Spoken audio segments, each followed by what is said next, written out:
we're now on air. Let's see.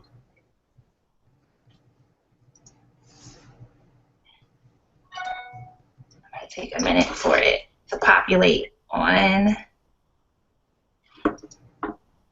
YouTube. It should just start.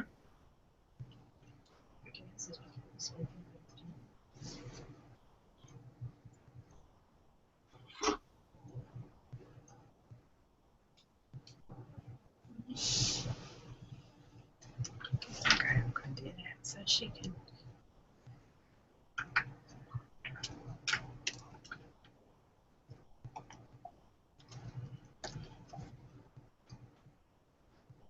Okay, yeah, we're live now. Yeah, so there's definitely a delay.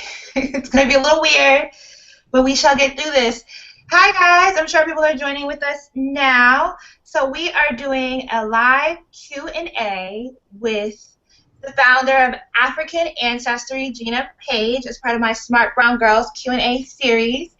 And we are going to be answering your questions about DNA genealogy testing. You can ask questions about my results, which I posted on Saturday. It was quite exciting to have this done myself. And generally speaking, about entrepreneurship and pursuing your dreams as a smart brown girl. Okay. So the first question I have is, what inspired you to get into genealogy research? Well, you know, I don't consider myself a genealogy researcher. We really are in the identity business. And, you know, our focus is helping people to transform the way they view themselves as well as the way they view Africa. I was inspired to do that really from a business perspective. My business partner is an African-American geneticist, and he had this research. It was his dream to find out where he was from and then to make this information available to all people. And so when we were introduced, I saw it as an opportunity to, one, use the skills that I had developed to provide a service, a product/service that has never existed before, ever, to a group of people that I'm passionate about. So that was really the motivation for me. You know, I'm not really big into genealogy. I have genealogists in my family, but genealogy research isn't something that I personally had a passion for. But I do think that knowing where you're from is critically important to knowing who you are. And so that in and of itself helped push me to make sure that this information could be available to everyone. Oh, that's interesting. What resources did you use to take your idea into a full-fledged business? Well, there's a lot of resources. So we had the database. Dr. Kittles already had the database of lineages that we used. We financed the business with our own money. We invested about $1,200 to get started. Just $1,200? Mm-hmm. Yeah, we did everything virtually, and our core competency is that database, which already existed. Yeah. And then, you know, I come from a corporate marketing background, so I have lots of friends and colleagues who provide the different types of services that we needed to launch. So I have, you know, I have friends who are graphic designers. I have friends who are account managers. I have friends who are accountants. I have friends who are, you know, do all sorts of things. And so I really relied on the resources within my network to help get the business started. Do you think there are resources that people often overlook in trying to pursue their own business? Well, I think people probably do a good job, or at least I would hope people do a good job of going online and looking at the resources that are outlined, you know, like the SBA and the local business development corporation offices and those sort of standard places that give you the framework for starting a business. But, you know, it's also very important to look at what you already have. You know, a lot of us already have much of what it takes to get this done. And so really looking at your network like I did, who do I know anyone who does this? Do I know anyone who may know someone who does this? And people who know you and people who love you are going to be passionate about what you're passionate about because they want to see you succeed. So I find it's often very useful to leverage what's closest to you first. This is true. So just to clarify, the SBA is the Small Business Association. How does one find the SBA in their city? Well, you can go to, I think it's sba.gov. You can also go to the library. The public libraries usually have information, or if you're in a big enough city, your library branch may have an SBA person who comes specifically to that branch. Mm-hmm. Have you had any mentors? Yeah, I mean, I've had mentors all along the way. So I had mentors in college. I had mentors in business school. I've had professional mentors in the workplace. I've had mentors just within my family and my family friends. And then I've even been part of a formal mentoring programs where professional women are paired with other senior level women for professional development and mentoring. So I've relied on mentors very heavily throughout my career. Mm-hmm. So how did you go about, well, if you can provide tips for others who are seeking mentors and what their expectations should be, because I get a lot of questions often about people having trouble finding mentors, not asking people to be their mentor and not really either not getting an answer, or people because of time constraints telling them no. And so I think there might be a lost message there with exactly what should the expectation of a mentor be and how one can go about actually finding one. Yeah, I think that's a really great question. I would say, one, you have to be very clear about your expectations, what you want from a mentor, and then talk to the potential person about what it is you want from them and how can you narrow that down, because like you said, we're all busy. Being tenacious, being persistent is another thing that you should be, but we're all very busy, and there's no time for anything.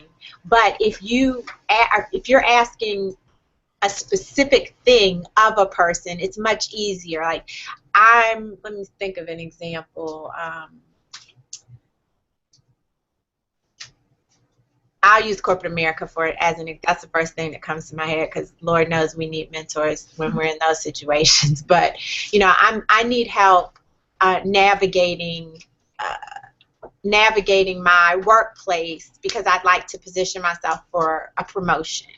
That's very specific. Can you help me identify the steps I should take to position myself for promotion? So if you ask people for their advice on a specific topic, they may be more inclined to help you out with that specific thing. And then, it's very clear what you're expecting of them, what they can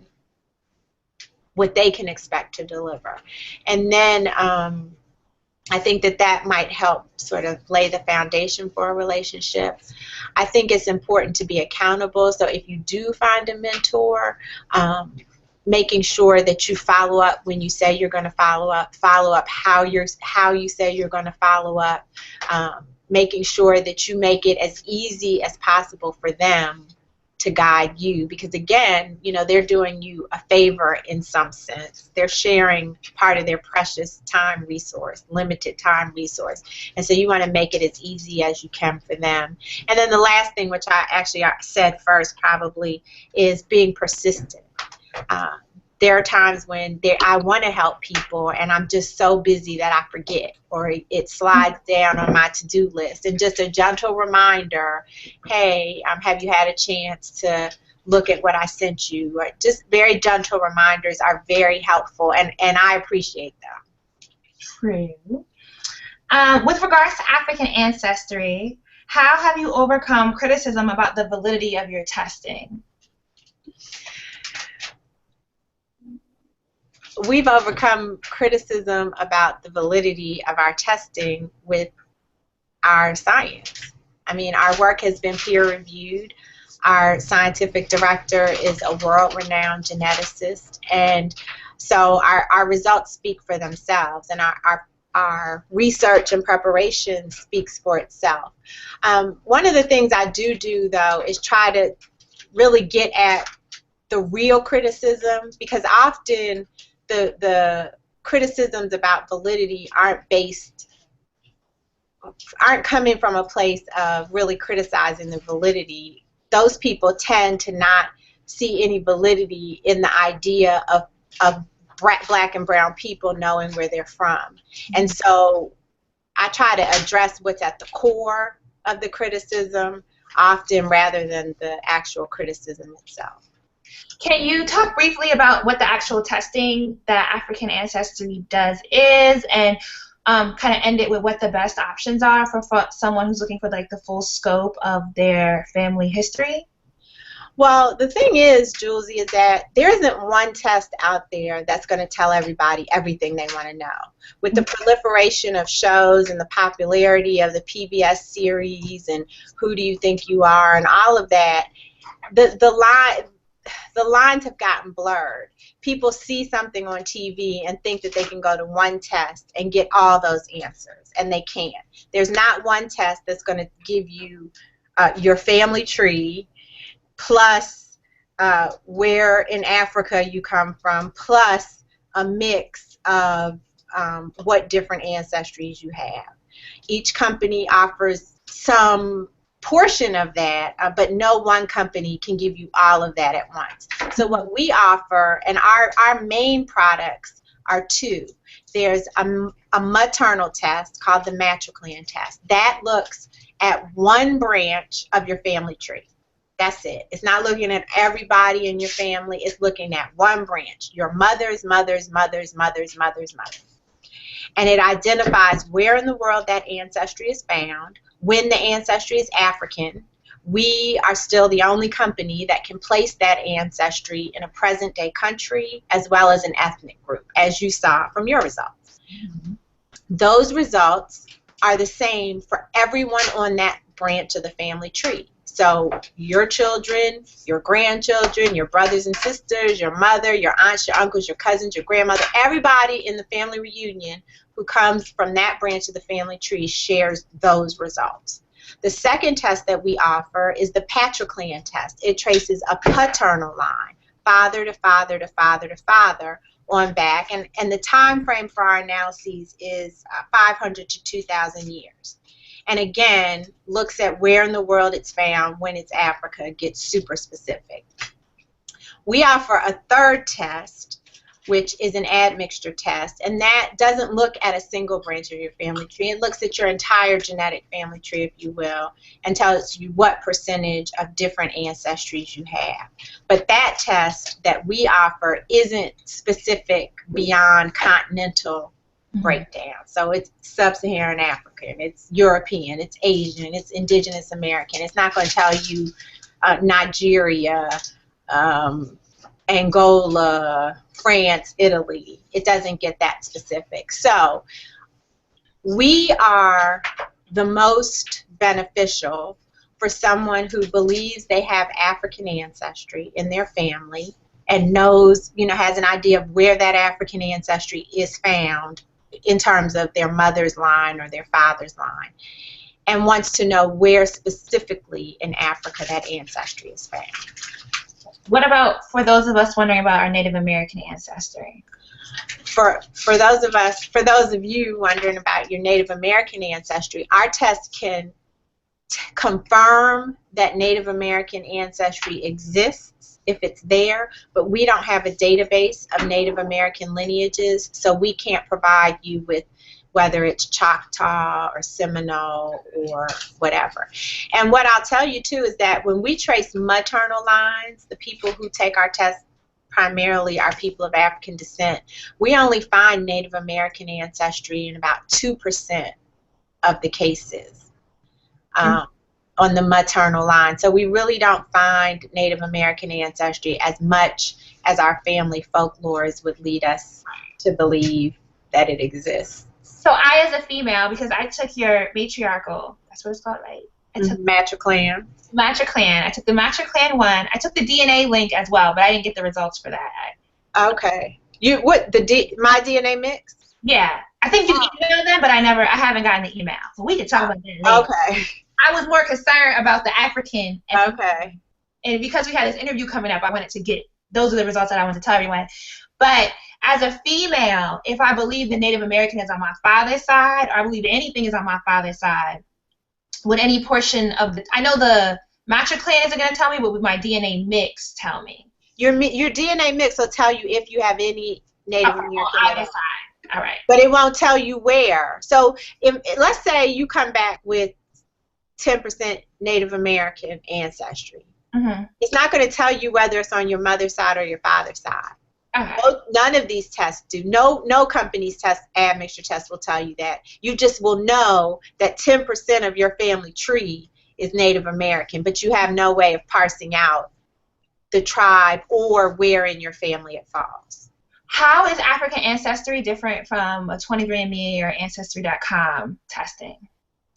We're different because our results are more specific. So we have the largest database of indigenous African lineages in the world.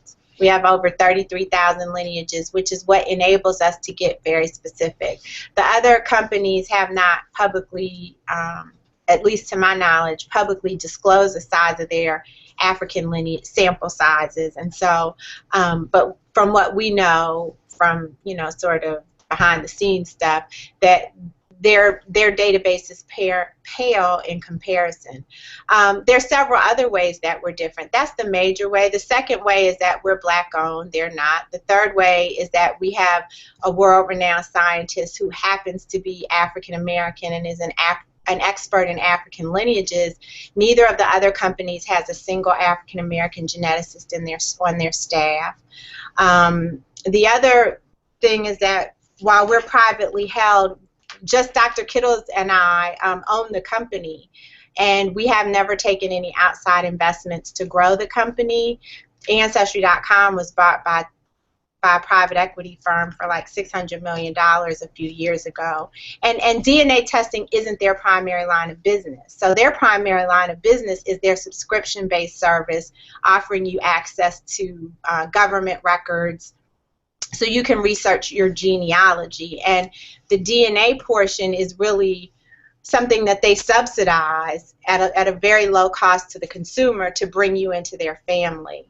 23andMe, they also are not focused on really ancestry. That's not their main line of business.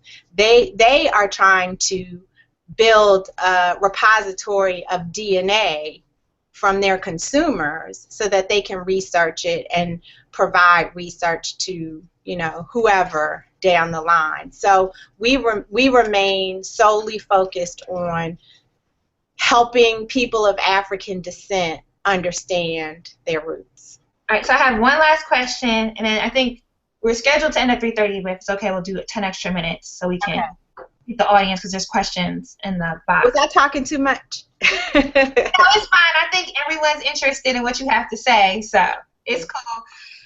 So my last question, is it worthwhile from someone who is of direct African ethnicity, or they believe they are, like they're first or second generation Nigerian or Ghanaian American, to take this test? I think that's a personal decision. For me and for us, our mission is to help people who have no understanding of their connection to Africa. But certainly anyone can take the test, and often there are people who are first or second generation Africans from specific countries who know that their families have migrated from other places, and so they think, oh, well, maybe I should take the test to find out where my ancestry was farther back. So, it's a personal decision. I can't say that they shouldn't. I think everyone should take the test. Everybody take the test. But I don't know that we'll tell them anything much different from what they already know. So the 500 to 2,000 years, that's where your result lies. So when I got my results and they said that I'm Tikar from Cameroon, what does that really mean? That means that prior to the transatlantic slave trade, there was a Cameroonian woman on your maternal line. It means that today there are people walking around Cameroon who self-identified as being TCAR, who have the same mitochondrial, the same portion, ancestry portion of your mitochondrial DNA that you do. Okay. And we gave you a sequence similarity score. And so that told you I'm 100%. 100%. So that means we found identical matches. That means there are people living in Cameroon today who have identical portions of your mitochondrial DNA. So that doesn't necessarily mean that my family as slaves came from Cameroon. It just means that, because the slave trade was, what, 300-400 years ago? Right. So most likely your maternal ancestor, you know, that woman several generations ago was a Cameroonian woman. Okay. I was asking this because I know the ethnicity that a lot of people think I am, but historically speaking, like even the term like Igbo didn't really come into context.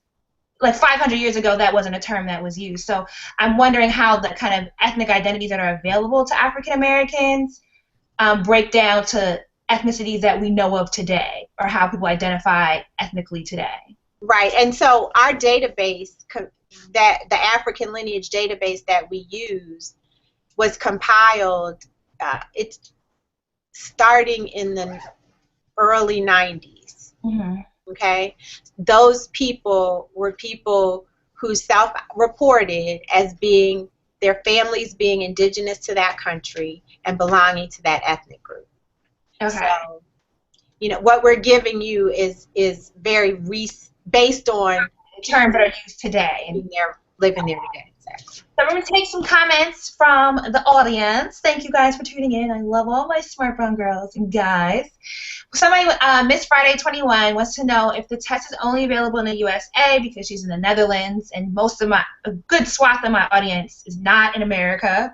So is this test available internationally? It absolutely is. We sell all of our tests online, and we have people, African ancestry family members from all over the world, South American countries, European countries, Asian countries, countries in the Middle East. So yes, as long as there's mail delivered to where you live, you can get a test.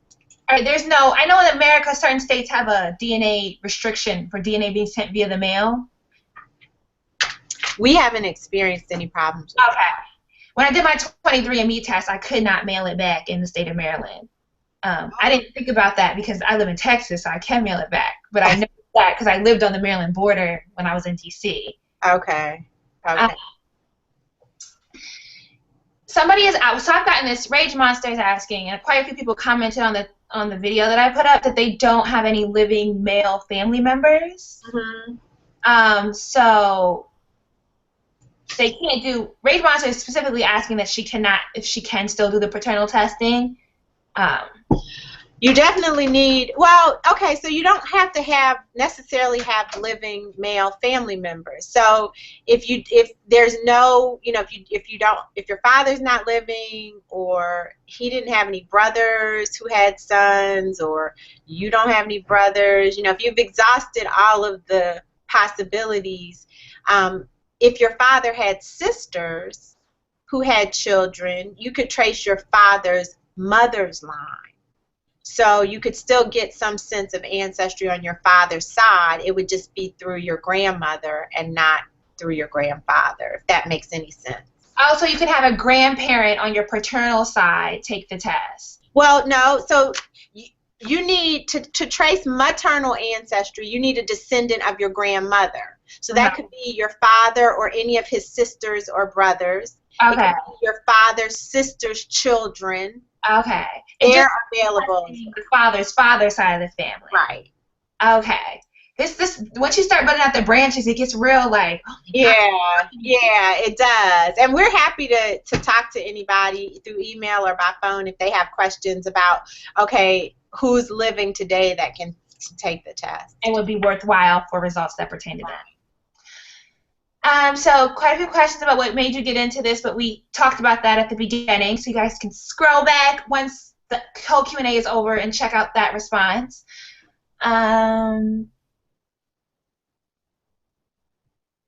Jennifer wants to know, do you feel this is a business significant for students who are studying English and/or African American studies to be aware of?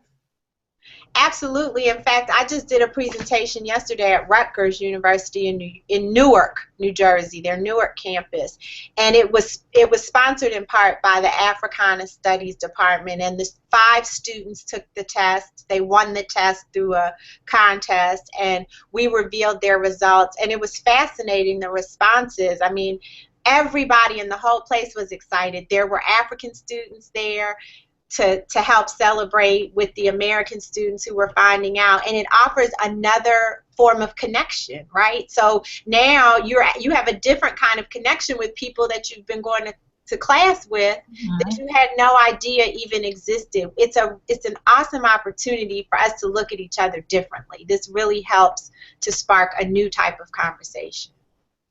Okay. Love Coffee and Me wants to know, if she's of mixed race, should she only be getting the African American parent tested? Yes. And you yourself, Love Coffee, you should take the test. Yeah, you know, I mean, again, this information is for people who don't know where they're from. Right. So if you have a parent or a family member that isn't African American, chances are they know where they're from. They can use their last names. They can use Ancestry.com. They can use Ellis Island records. Their family history may have already been passed down. The only reason why we're doing this is because there are no records for us as brown people prior to 1870. And so we have no other choice. But if you aren't of African descent, there are much easier ways to learn more and less expensive ways to learn more about your family history. Yes. Can you explain the price of the kit? I'm getting questions about why the test is so expensive. Well, why is it so expensive? Why do Beats by Dre cost $2.99? Why is the cheapest Coach bag online $3.28? How much do you pay for a pair of Air Jordans? The value is you get what you pay for. Right. And so you get what it's worth to you. This test, the results are the same for everybody in your family. It's creating a legacy so that future generations come into this world knowing where they're from, having a sense of place, having a sense of belonging, not having that void that has caused all sorts of problems for us culturally and socially, in my opinion. So I don't see it as expensive. The same, just as many people say, oh, that's all it costs. I thought it would be $1,000. I thought it would be $2,000. So I think you just have to look at it relative to how important it is to you. If it's not worth $2.99 to you, then you shouldn't get it. It's just that simple. But the Beats by Dre, they're going to last you a couple years. You're going to get the next iPad or the next Android phone. So those kind of questions to me are, why does anything cost what it costs, really? We have a niche service. We offer an invaluable set of information for people who find it important. How does this test work from those who are from the Caribbean? It works the same way, because when we were taken from the shores of West and Central Africa and brought across the Atlantic, we weren't just brought here to the United States. We were taken to South America and all throughout the Caribbean. So we have lots of people who take the test who are Haitian or who are Jamaican or who are from the DR or Puerto Rican, whatever it is. It works exactly the same. And it would extend to the Afro whatever in the Latin world as well. Exactly. Suriname. Okay. My dad. I want to say one more thing about the price. You could pay $99 to some of the other companies, but they're not going to tell you that you're from this group in this country. They're most likely going to tell you that you're African. And so, one could argue, why would you pay $99 to find out something that you already know? Right. So this test, is it just going to link you back to West African ethnicities, or are North African, East African, and obviously, I guess all of African ethnicities, is there a database? Yeah, our database has 40 countries, 40 African countries. So we don't have all the countries, but the majority of our focus is on countries from West and Central Africa, because as descendants of the transatlantic slave trade, that's where our ancestry, that's where our ancestors were prior to the slave trade. We found results in 27 different countries. So we do have East African countries in our database. We have a few South African countries in our database. Not too many North African countries, but again, that's not where most people of African descent during that time period came from. So I'm assuming you're like Morocco, Libya, Algeria, those countries won't be in the database. They are not. And actually, you can go on our website and see which countries and ethnic groups are represented in the database. Okay. So I think a lot of questions are centering around people, or comments at least, about how, because when you give our results, you give the modern day country, right? And if the results are from 2,000 to 500 years ago, I think people are kind of confused about, they feel like the modern countries were arbitrarily drawn by the Europeans. So, exactly. They absolutely were. And the question is, how can DNA change between political borders? Specifically, how can DNA change between East and West Africa? Because a lot of people, the common belief is that Africans pretty much all migrated from like East across to West Africa. Right. So DNA doesn't change across borders. Again, we have to base the analysis on something. So we're basing the analysis on the information that we have today. And so the people who are in our African lineage database, they're living in these present day countries. Once you learn about the groups and once you learn about the history of how groups moved across the continent, then you know that certain groups migrated from certain places. But the question that we're trying to answer is, where were my ancestors before the slave trade? And given the time period, these present-day borders, now these were not the borders necessarily then, but that's what it's called today. And so that's the information we provide. I think a lot of people were commenting because TCAR supposedly is on the border of southeast Nigeria. Right. So are assuming that there's still a possibility. Yeah, absolutely. It's just that right. It's just that we found the matches among TCAR living in Cameroon, but certainly if you're TCAR and they're TCAR in Nigeria, those are going to be your cousins. So your Nigerian family can certainly claim you. Okay. And someone wants to know what they do with the information after they receive their results. There are lots of different things. You could do a Google Hangout and share them with the world. You can, people travel to the country of ancestry. People start philanthropic efforts in the countries that they share ancestry with. People learn the languages. People join associations here in the States that are made up of immigrants from those countries. It's really impactful for people with children, because our children go to school in multicultural environments where they celebrate International Day or Ancestry Day, and so this really helps to give our children a sense of place and belonging in their schools. So there are lots of different things that people lobby Congress on behalf of issues that affect the countries that they share ancestry with. Lots of different things. Okay, well, I think that's it for the questions. I want to thank you so much for joining in and allowing us to ask you questions and just being an awesome, smart brown girl.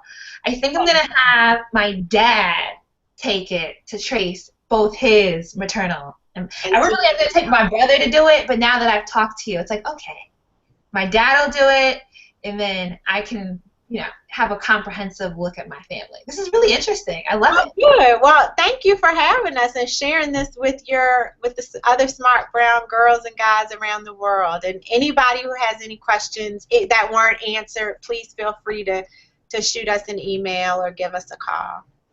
All right. Thank you. As always, you can follow me on Twitter. You can follow Gina Paige and African Ancestry on Twitter as well. The website is AfricanAncestry.com. I think for Black History Month, there's a coupon. There's a sale happening. So you don't even need a coupon. There's just a discounted price off for the rest of the month. So. All right. Thank you. You're welcome. Take care.